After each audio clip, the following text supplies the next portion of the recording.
Selamat malam puasa, selamat malam teman-teman. Saya Nur Aini Nusantara dari kelas M2C, nomor absen 5 D3 Administrasi Universitas Brawijaya. Pada video kali ini saya akan menjelaskan bagaimana mengelola dokumen secara digital menggunakan sistem penyimpanan abjad di Google Drive. Alasan saya menggunakan sistem abjad karena sistem ini mudah diterapkan dan cocok untuk mengarsipkan dokumen berdasarkan nama klien, instansi, atau jenis dokumen.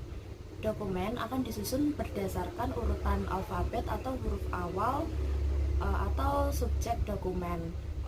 Penyimpanan melalui sistem abjad ini menurut saya cocok untuk perusahaan yang masih kecil karena diketahui sendiri alfabet itu hanya ada 27 dari A sampai Z. Berikut saya sudah menyiapkan folder untuk PT Arsip Kokwet. Saya sudah menyiapkan dari folder A sampai G. Lalu kita buka contohnya. Untuk folder A ini saya sudah menyiapkan beberapa perusahaan seperti Alfa Media Indonesia, Ambar Kejora, Aneka Logam Raya, dan yang lain-lain. Untuk yang di folder B dan C itu bisa dikondisikan ya, mulai dari huruf awalnya. Semisal kalau B itu bakery apa gitu. Nah, untuk isinya saya buka contohnya di Alfa Media Indonesia. Di Alfa Media Indonesia ini ada surat edaran, surat keputusan, surat niaga, surat perintah, permohonan, dan lain-lain. Nah, sudah pastinya untuk surat edaran ini dimasukkan ke dalam folder surat edaran. Begitu juga untuk surat perintah dimasukkan ke folder surat perintah. Lalu saya coba buka di surat edaran. Nah, berikut ini adalah contoh surat yang ada di folder surat edaran. Nah, isi dari folder surat edaran ini adalah surat-surat edaran yang masih digunakan atau yang masih aktif.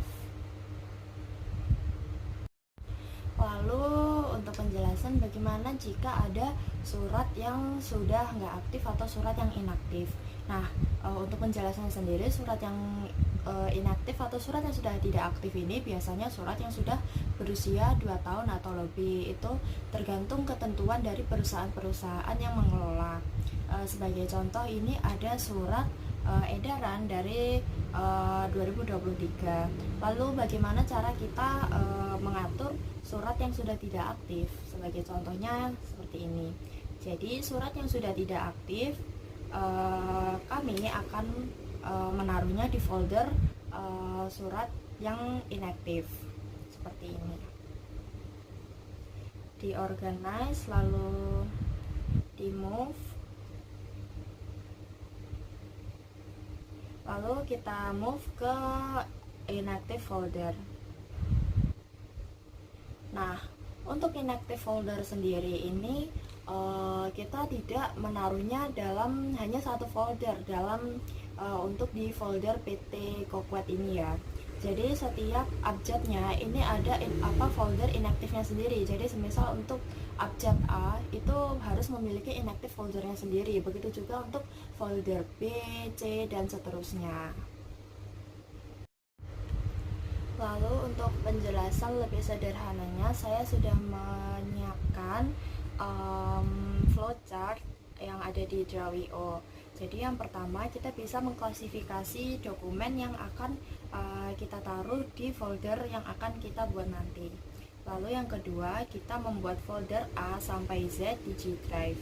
Lalu yang ketiga, penyimpanan dokumen. Jadi kita menaruh dokumen-dokumen itu dari folder A sampai Z sesuai dengan yang kita butuhkan.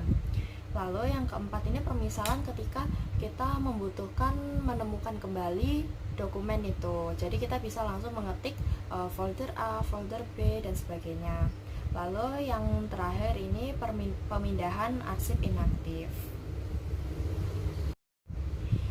Demikian simulasi pengelolaan dokumen bisnis digital menggunakan sistem abjad di Google Drive. saya telah menunjukkan proses klasifikasi, penyimpanan, temu kembali, dan pemindahan arsip sesuai dengan prosedur yang saya buat tadi. Terima kasih telah menyimak video saya. Selamat malam.